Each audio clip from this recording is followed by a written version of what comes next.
Buletin pagi 21 Oktober bersama saya Norazlina Akla. Tajuk utama hari ini, dua sahabat lemas ketika jala ikan. It's a baseless allegation, I'm telling you. Blogger yang membuat ini semata-mata fitnah, bertujuan jahat. Cari you pun tak tahu mana you pergi waktu tu.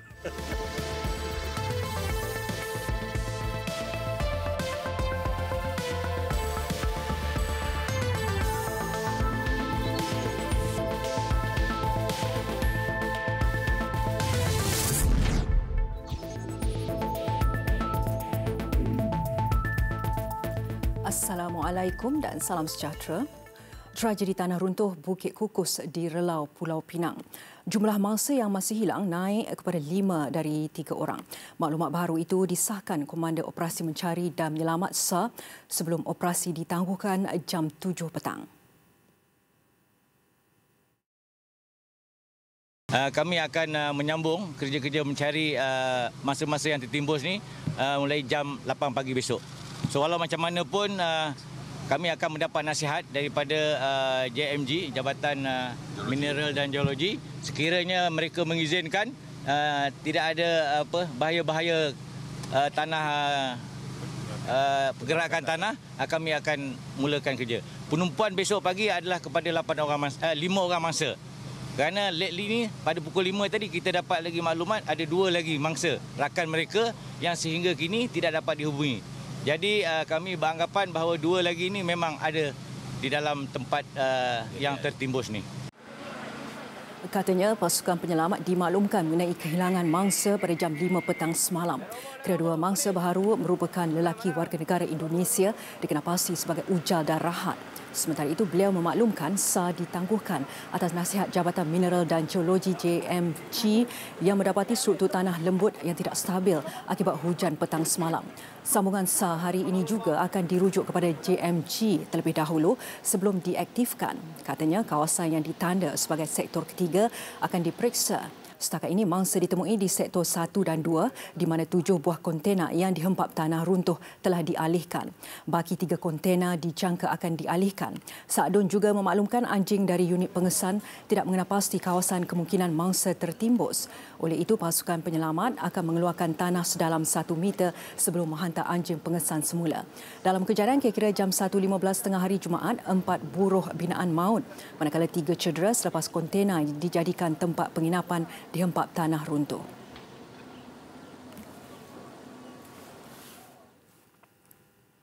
Dua sahabat ditemui lemas selepas hilang ketika menjala ikan di kawasan takungan banjir ladang kelapa sawit, Kampung Baru Pertahanan Pekan Tajau, Maran, Pahang semalam. Mayat Muhammad Ali Awang, 36 tahun dan Abdullah Abdul Ghani, 19 tahun, dipercayai terjatuh ke dalam sebuah kolam semasa memukat di kawasan limpahan air berkenaan.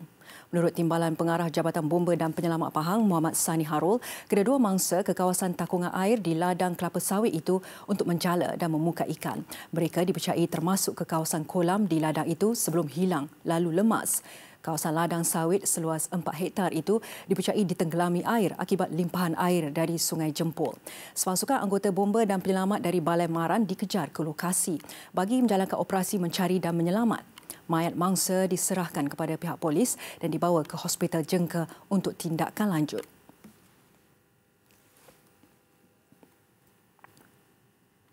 Di Terengganu, seorang kanak-kanak berusia 6 tahun lemas di Sungai Pulau Wan Man, berhampiran Taman Tamadun Islam petang semalam. Mayat Muhammad Ryan Adam Muhammad Rusnan dari Kampung Losong Pasir ditemukan oleh pasukan penyelamat pada pukul 3.15 petang di dasar sungai kira-kira 10 meter dari lokasi mandi. Mangsa yang bersama 2 rakannya mandi di sungai tersebut kira-kira pukul 2 petang sebelum kakinya dikatakan terlekat dalam lumpur di dasar sungai sebelum tenggelam. Rakannya kemudian bergegas pulang melaporkan kejadian itu kepada keluarga Muhammad Ryan Adam. Pasukan bomba dan penyelamat dengan kekuatan 5 anggota dari Balai Bomba dan Penyelamat Kuala Terengganu tiba di lokasi kejadian kira-kira pukul 3 petang.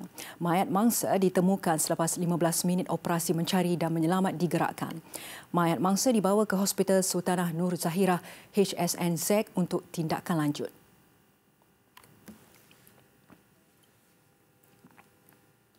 Jabatan Imigresen sedang meneliti status dan kesalahan yang dilakukan oleh 3 warga asing yang ditahan polis kerana terlibat dalam kes langgar lari sehingga mengakibatkan kematian seorang kaki tangan Telekom Malaysia TM Unify di Cyberjaya. Ketua Pengarah Imigresen Datuk Seri Mustafa Ali berkata terserah kepada pihak polis untuk melengkapkan siasatan terlebih dahulu sebelum tindakan lanjut diambil. Siasatan dijalankan oleh pihak polis. Dia tentang warga asing yang dikatakan telah langgar lari. Dan siasatan, oleh kerana siasatan jalankan, juga saya meneliti bersama-sama Jabatan Imigresen dan pihak yang lain, agensi lain untuk menentukan status beliau dan apa juga kesalahan yang ada pada dia. Beliau berkata demikian ketika ditemui pada kejohanan bola tanpa setia berjasa Piala Ketua Pengarah Jabatan Imigresen di Universiti Tenaga Nasional UNITEN di Kajang semalam. Kejadian yang berlaku 2 hari lalu di Cyberjaya itu dirakam oleh kamera lita tertutup CCTV di premis berhampiran. Wan Amirah Wan alias 31 tahun dirempuh dan diseret sebuah kereta di hadapan sebuah pusat komersil di Cyberjaya. Mangsa meninggal dunia ketika menerima rawatan di Hospital Putrajaya. Kesemua suspek termasuk seorang wanita warga tempatan kini direman 4 hari untuk membantu siasatan. Kes disiasat di bawah Seksyen 41-1 Akta Pengangkutan Jalan 1987.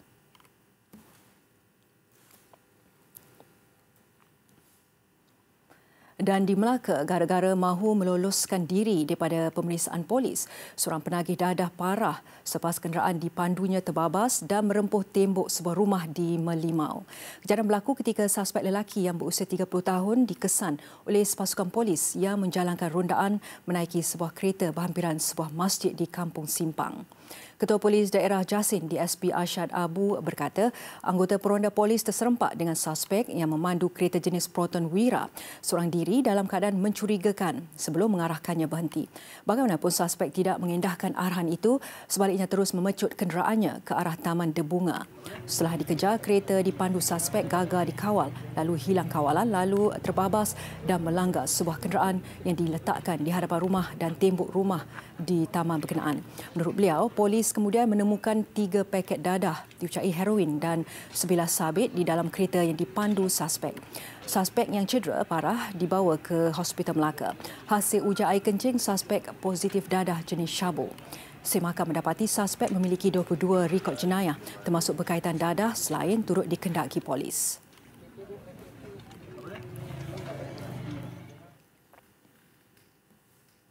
Parti Keadilan Rakyat PKR Melaka sedang menyiasat dakwaan berlaku kegiatan politik wang di salah satu cabang pada pemilihan parti itu di negeri berkenaan. Pengerusi PKR Negeri Datuk Seri Syamsul Iskandar Mat Akin berkata ini selepas pihaknya menerima laporan ada calon jawatankuasa PKR peringkat cabang mengumpan ahli parti sebanyak RM50 setiap seorang untuk keluar mengundi.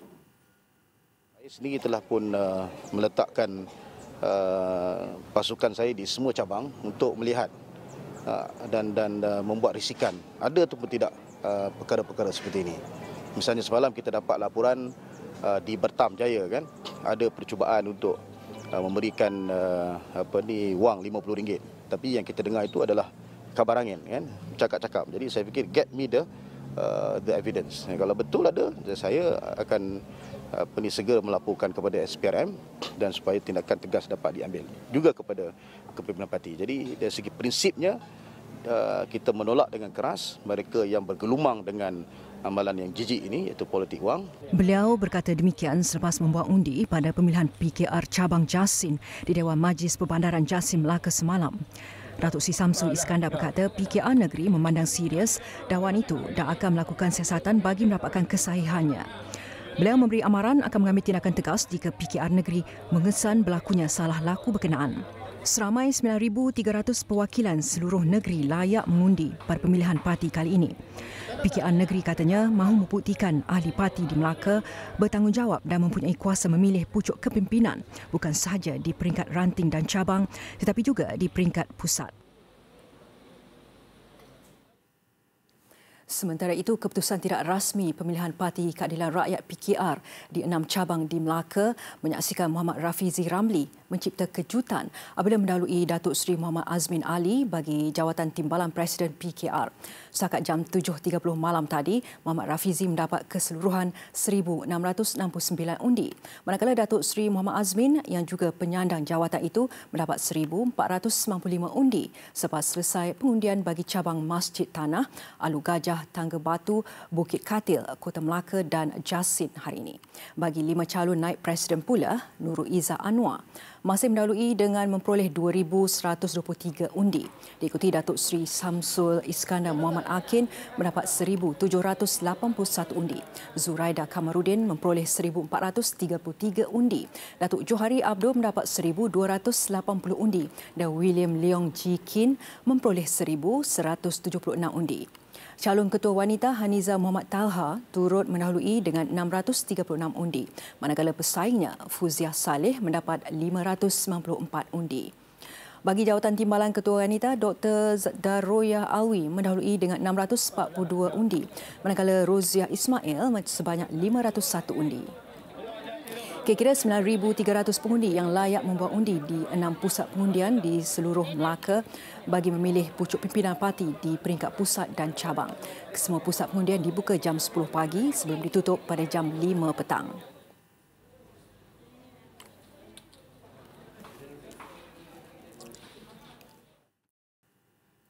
Menteri Pelancongan Seni dan Budaya Datuk Muhammadin Ketapi telah membuat laporan polis berhubung dakwaan beliau menggunakan dana awam untuk perbelanjaan keluarga ketika lawatan rasmi ke Singapura.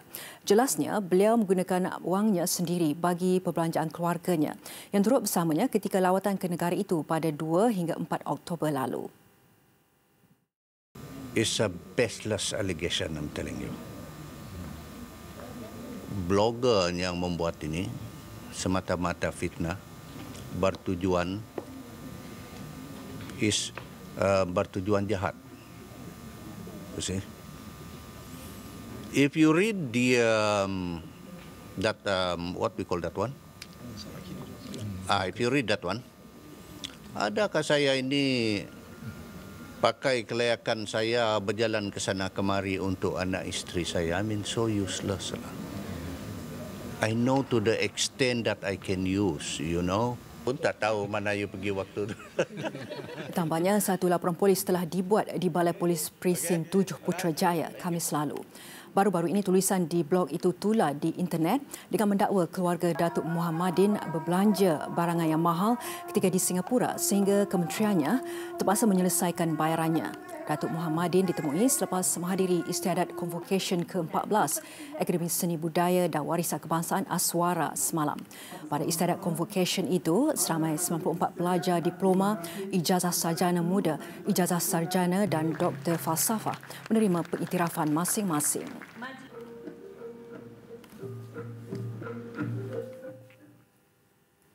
Sesi persekolahan tahun 2019, Kementerian Pendidikan akan memastikan semua sekolah rendah dan menengah di negara ini memiliki sijil layak menduduki CF dan sijil perakuan siap dan pematuhan CCC. Menterinya Dr. Mazli Malik berkata langkah itu bertujuan memastikan pelajar sekolah dapat menikmati suasana pembelajaran dengan selesa dan selamat. Selamat untuk awak belajar, selamat untuk awak bermain. Dan ibu bapa insya-Allah akan berasa tenang apabila anak mereka berada di sekolah. Saya difahamkan bahawa banyak sekolah rupanya yang telah dibina tetapi tidak mendapat CCC dan CF. Ini merupakan antara perkara-perkara yang dilakukan pada masa lalu yang pakcik tidak boleh berkompromi. Pakcik ingin pastikan anak-anak pakcik semua selamat di sekolah. Beliau berkata demikian ketika berucap merasmikan program keselamatan kanak-kanak Sahabat Bijak Selamat dan Dilindung semalam. Bermula tahun hadapan, kementeriannya juga akan memperkenalkan sukan renang dalam aktiviti co-kurikulum sedia ada. Buat permulaan, perkara terbabit akan dilaksanakan di sekolah-sekolah yang terletak berdekatan dengan kemudahan kolam renang awam. Jelasnya, keputusan itu adalah langkah diambil KPM bagi memastikan keselamatan anak-anak di sekolah selain mengelak tragedi lemas dalam kalangan pelajar terus meningkat akibat tidak tahu berenang.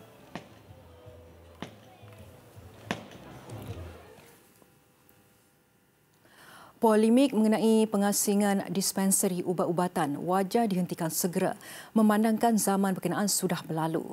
Menteri Kesihatan Datuk Seri Dr. Zulkifli Ahmad menegaskan peranan doktor dan ahli farmasi kini diangkat sama penting dan kedua-dua bidang tersebut saling memerlukan demi kebaikan pesakit.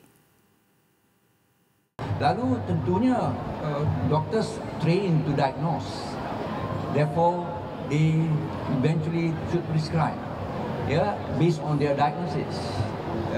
Tetapi farmasis pula yang orang yang dianggap diterima umum sebagai train dalam hal ubat-ubatan dan medicine should then dispense. Persoalannya adalah sama ada kita akan menemukan satu model of dispensing separation atau tidak. Pada saya tergantung kepada kepentingan pasien. Tegasnya lagi, pengasingan hanya berlaku bergantung kepada kewajaran dan kepentingan pesakit memandangkan ada setengah lokasi tidak mempunyai ahli farmasi. Justru itu adalah menjadi tanggungjawab doktor sepenuhnya untuk memberi preskripsi ubat yang diperlukan oleh pesakit. Mengulas mengenai keperluan pengasingan dispenseri, jelas beliau, pihaknya mungkin akan melihat kepada satu sistem yang hybrid serta fleksibel. Terdahulu, Datuk Seri Zulkifli merasmikan Hari Farmasi Sedunia 2018. Hari Farmasi Sedunia 2018 disambut bagi memberi pendedahan kepada orang awam mengenai peranan dan kejayaan ahli farmasi dalam meningkatkan penyampaian maklumat mengenai ubat-ubatan yang betul kepada masyarakat.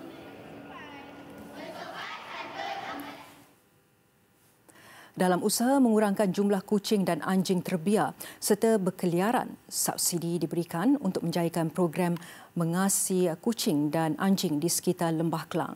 Ini hasil program yang diilhamkan oleh Persatuan Pencegahan Penganiayaan Haiwan SPCA Selangor bagi membolehkan pemilik haiwan berkenaan ditawar subsidi mengasihi sebanyak 80% untuk kucing dan 50% untuk anjing.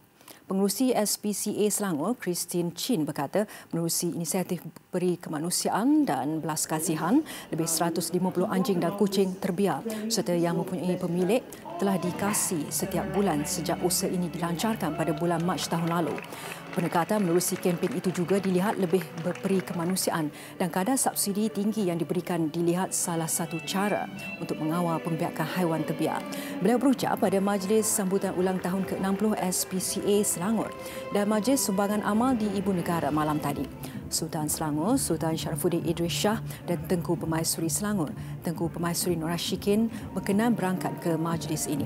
Turut berangkat Raja Muda Selangor, Tengku Amir Shah serta Menteri Besar Selangor, Amiruddin Syari.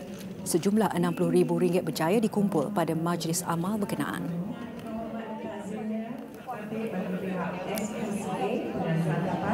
Sempena malam SPCA Gala Dinner dirayakan di Parkiran di Bangku 2 Sudi Aceh.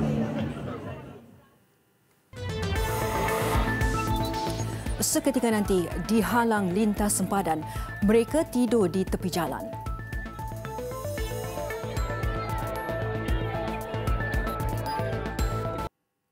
Ribuan penunjuk perasaan berarak di London mendesak pungutan suara kedua diadakan berhubung isu United Kingdom meninggalkan Kesatuan Eropah EU. Kebimbangan semakin meningkat sekiranya berlaku Brexit tanpa perjanjian dengan EU yang dijangka menimbulkan kekacauan di sempadan dan menggugat ekonomi UK. Kira-kira 150 buah bas membawa ribuan aktivis dari seluruh Britain bagi menyertai perhimpunan People's Vote March yang dipercayai terbesar diadakan berhubung isu Brexit. Britain dijadualkan meninggalkan EU pada 29 Mac. Setakat ini, rundingan dibelenggu perselisihan, terutamanya mengenai isu sempadan Republic Island, Ireland Utara, yang akan menjadi sempadan tanah tunggal antara UK dan EU selepas Brexit. Perdana Menteri Theresa May bagaimanapun menegaskan kerajaan Britain bersedia sekiranya Brexit tanpa persetujuan dengan EU berlaku.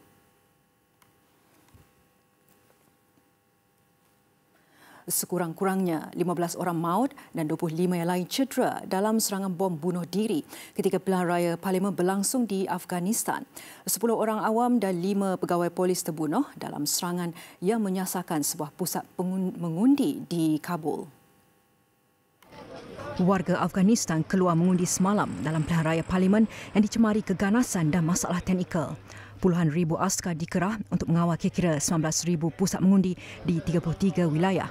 Beberapa insiden keganasan tercetus, sejurus pusat mengundi di Kabul dan beberapa wilayah lain dibuka. 2 orang anggota pasukan keselamatan cedera apabila mereka cuba untuk mematikan peranti letupan yang dipasang di luar sebuah pusat mengundi di sebuah sekolah perempuan di Kabul.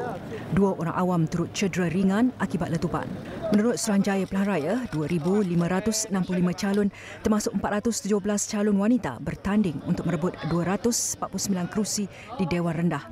Lebih 11,000 pusat mengundi disediakan untuk lelaki sementara lebih 7,000 yang lain dihaskan untuk wanita. Di beberapa pusat mengundi di Kabul, petugas pilihan raya menghadapi kesulitan ketika menggunakan sistem biometrik yang diperkenalkan bagi mengelak sebarang penipuan ketika proses pembuangan undi.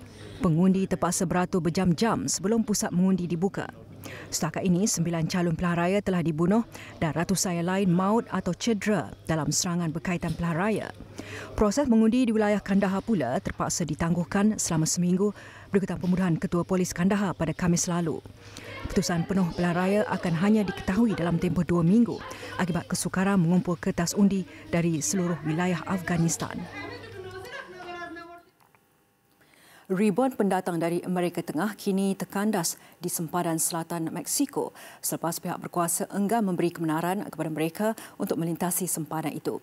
Kebanyakan mereka berasal dari Guatemala dan Honduras cuba melarikan diri ke Amerika Syarikat. Meskipun hari bertukar malam, kumpulan pendatang terbabit enggan berganjak sebaliknya mengambil keputusan tidur di tepi jalan. Keadaan mendorong pihak berkuasa Meksiko menyediakan bantuan perubatan memandangkan sebahagian besar adalah kanak-kanak dan warga emas. Segelintir pendatang sebelum itu bertembung dengan pihak berkuasa Meksiko ketika cuba melintas sempadan secara haram mengakibatkan ratusan ditahan.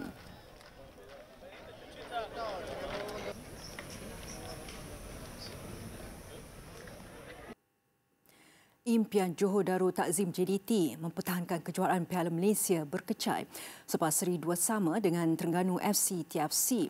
Selepas aksi separuh akhir kedua di Stadium Tan Sri Datuk Haji Hassan Yunus Lakin malam tadi. Pasukan pelawat layak ke final dengan kelebihan agregat 3-2 hasil daripada kelebihan 1 gol dalam aksi separuh akhir pertama awal 6 Oktober lalu. Satu lagi tempat ke penentuan juara bakal ditentukan di Stadium Likas malam ini apabila aksi timbal balik Sabah membawa cabaran sukar memadam kelebihan 5 gol perak sebelum ini. Perubahan taktikal dilakukan gandingan Luciano Figueira dan Benjamin Mora yang membariskan Fernando Marquez dalam kesebelasan utama sambil mengubah posisi Gonzalo Cabrera ke bahagian serangan manakala Syafiq Ahmad bergerak di sayap kiri. Ketika tuan rumah gairah mengasak ke kubu lawan, serangan balas anak didik Irfan Bakti pada minit ke-11 mencemaskan gawang JDT apabila Syarul Aizat Zulkifli yang tidak dikawal menembak bola leret namun sempat dihalang penjaga gol Fariza Malias. Penguasaan jelas milik JDT apabila sering mengasak ke kubu lawan. Tindakan Adib Aizuddin Latif mengasari Safawi Rashid di dalam kotak penalti menyaksikan pengadil menghadirkan sepakan penalti pada minit ke-40.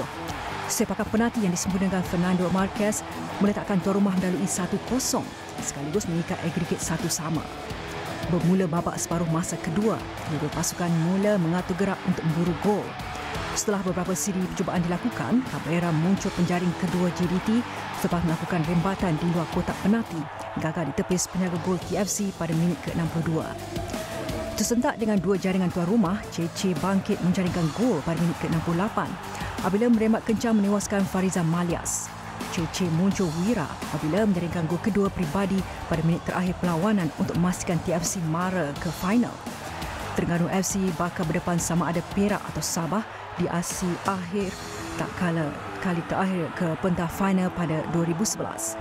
Ia sekaligus menjadi pemusnah impian lebih 20,000 penyokong skuad Harimau Selatan yang hadir di Stadium Tan Sri Hassan Yunus Lakin semalam untuk melihat JDT melangkah ke final tahun ini.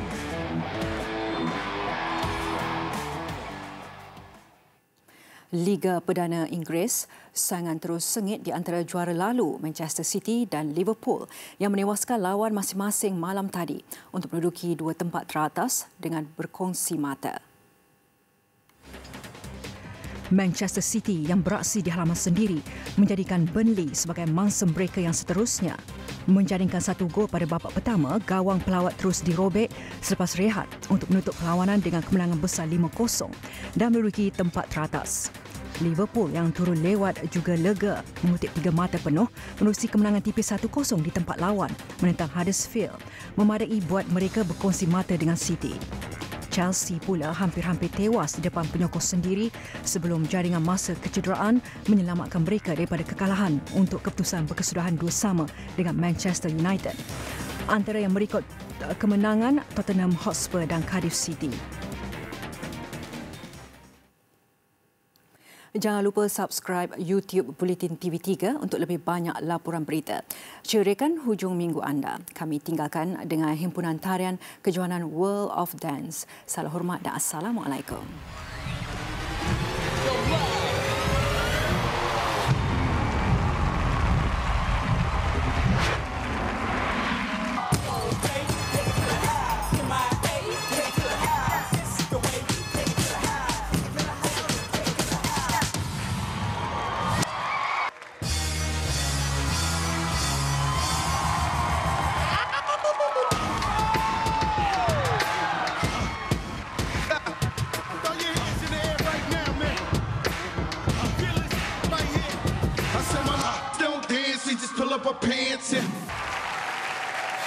Everybody gets high sometimes, you know.